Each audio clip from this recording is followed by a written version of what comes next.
ನೋಡ್ತಾ ಇದ್ದೀರಾ ಸ್ನೇಹಿತರೆ, ಮತ್ತೆ ಕುರಿ ಶೆಡ್ ಮಾಡ್ತಾ ಇರ್ತಕ್ಕಂಥ ಒಂದು ವಿಡಿಯೋನ ಅಪ್ಲೋಡ್ ಮಾಡ್ತಾ ಇದ್ದೀವಿ. ಇದಕ್ಕಿಂತ ಮುಂಚೆ ಒಂದು ವಿಡಿಯೋ ಅಪ್ಲೋಡ್ ಮಾಡಿದ್ದೆ, ಯಾವ ರೀತಿ ನಾವು ಕುರಿ ಶೆಡ್ಗೆ ಮೆಟೀರಿಯಲ್ ಎಲ್ಲ ಪ್ರೈಮರ್ ಮಾಡಿಕೊಂಡು ವರ್ಕ್ನ ಸ್ಟಾರ್ಟ್ ಮಾಡೋದು ಅನ್ನೋದು. ಈಗ ನೀವು ನೋಡ್ತಾ ಇರೋದು ಪ್ಲಾಟ್ಫಾರ್ಮ್ ಎಲ್ಲ ರೆಡಿ ಮಾಡಿಕೊಂಡು ಅದ್ರ ಕೆಳಗಡೆ ಇಕ್ಕೆ ಹೋಗ್ಲಿಕ್ಕೆ ಅಂತಂದ್ಬಿಟ್ಟು ಸೀಟ್ ವರ್ಕ್ ಮಾಡ್ತಾ ಇರ್ತಕ್ಕಂಥ ಒಂದು ದೃಶ್ಯಗಳನ್ನ ಈ ವಿಡಿಯೋದಲ್ಲಿ ನೋಡ್ತಾ ಇದ್ದೀರಾ.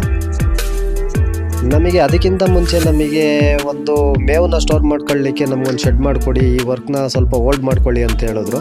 ಹಾಗಾಗಿ ನಾವು ಈ ವರ್ಕ್ನ ಹೋಲ್ಡ್ ಮಾಡಿಕೊಂಡು ಇಲ್ಲಿ ಪಕ್ಕದಲ್ಲಿ ನೋಡ್ತಾ ಇರ್ಬೋದು, ಒಂದು ಮೇವನ್ನ ಸ್ಟೋರ್ ಮಾಡ್ಕೊಳ್ಳಿಕ್ಕೆ ಅಂತಂದ್ಬಿಟ್ಟು ಶೆಡ್ ಕೆಲಸನ ಸ್ಟಾರ್ಟ್ ಮಾಡ್ದೋ. ಸ್ನೇಹಿತರೆ, ಆ ಶೆಡ್ ಕೆಲಸನ ಕಂಪ್ಲೀಟ್ ಮಾಡ್ಕೊಂಡಾದ್ಮೇಲೆ ನಾವು ಈ ಒಂದು ಕುರಿ ಶೆಡ್ಗೆ ಕೆಲಸಕ್ಕೆ ಕೈ ಹಾಕ್ತೋ. ನೋಡ್ತಾ ಇರ್ಬೋದು, ಆಗ ಒಂದು ಏನೋ ಒಂದು ಮೇವನ್ನ ಸಂಗ್ರಹಣ ಮಾಡಲಿಕ್ಕೆ ಅಂತಂದ್ಬಿಟ್ಟು ಮಾಡ್ತಕ್ಕಂಥ ಶೆಡ್ಡು ಪೂರ್ತಿ ಕಂಪ್ಲೀಟ್ ಆಯಿತು. ಆ ಕಂಪ್ಲೀಟ್ ಆದ ಕೆಲಸ ಯಾವ ರೀತಿ ಬಂದಿದೆ ಅಂತಂದ್ಬಿಟ್ಟು ನೀವು ನೋಡ್ತಾ ಇರ್ಬೋದು ಸ್ನೇಹಿತರೆ. ಅವರು ಫುಲ್ಲು ಕ್ಲಾಡಿಂಗ್ ಬೇಡ, ನಮಗೊಂದು ಅರ್ಧ ಮಾತ್ರ ಮಾಡಿಕೊಡಿ ಅಂತಂದರು. ಹಾಗಾಗಿ ನಾವು ಒಂದು ಅರ್ಧ ಮಾತ್ರ ಮಾಡಿಕೊಟ್ಟಿದ್ದೀವಿ.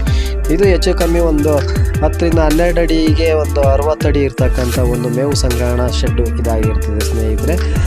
ಇದು ಮುಗಿತಿದ್ದಂಗೆ ನಾವು ಮತ್ತೆ ನಮ್ಮ ಕುರಿ ಶೆಡ್ ಕಡೆಗೆ ಕೆಲಸಕ್ಕೆ ಸ್ಟಾರ್ಟ್ ಮಾಡ್ದೋ.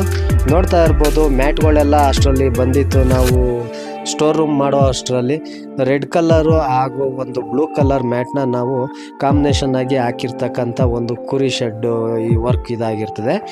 ಈ ಜೊತೆಲೇನು ಅಂತಂದರೆ ಇಕ್ಕೆ ಬಿದ್ದರೆ ಹೋಗ್ಲಿಕ್ಕೆ ಅಂತಂದ್ಬಿಟ್ಟು ಎಲ್ಲ ಸೀಟ್ ವರ್ಕ್ ಎಲ್ಲ ಕಂಪ್ಲೀಟ್ ಆಯಿತು. ಅದನ್ನು ದೃಶ್ಯಗಳಲ್ಲಿ ನೋಡ್ತಾ ಇದ್ದೀರಾ. ಇದು ಮೇಲ್ಗಡೆ ಏನು ನಿಮಗೆ ಪೈಪ್ಗಳೆಲ್ಲ ಕಾಣಿಸ್ತಾ ಇದೆ, ಇದ್ರ ಮೇಲ್ಗಡೆ ಮ್ಯಾಟ್ ಬರುತ್ತೆ ಸ್ನೇಹಿತರೆ.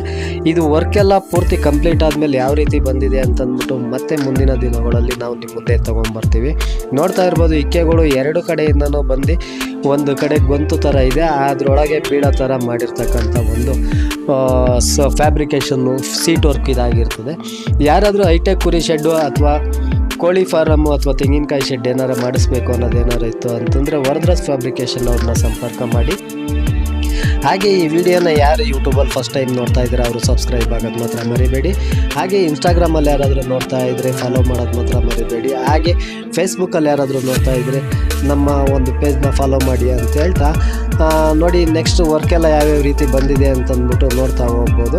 ಎಲ್ಲ ನೀಟಾಗಿ ಬಂದಿದೆ ಸ್ನೇಹಿತರೆ. ಮುಂದಿನ ದಿನಗಳಲ್ಲಿ ಮತ್ತೊಂದು ವಿಡಿಯೋ ಮುಖಾಂತರ ನಾವು ನಿಮ್ಮ ಮುಂದೆ ತೊಗೊಂಬರ್ತೀವಿ. ಅಲ್ಲಿ ಗಂಟ ಈ ವಿಡಿಯೋ ನೋಡಿ, ಈ ವಿಡಿಯೋದ ಕೆಲಸದ ಬಗ್ಗೆ ನಿಮ್ಮ ಅನಿಸಿಕೆ ಏನು ಅನ್ನೋದನ್ನ ಕಮೆಂಟ್ಸ್ ಮುಖಾಂತರ ತಿಳಿಸಿ. ಇಷ್ಟ ಆಗಿತ್ತು ಅಂದರೆ ಒಂದು ಲೈಕ್ ಮಾಡಿ ಅಂತ ಹೇಳ್ತಾ ಈ ವಿಡಿಯೋನ ಇಲ್ಲಿಗೆ ಮುಗಿಸ್ತಾ ಇದ್ದೀನಿ. Thanks for watching Varadraj fabrication.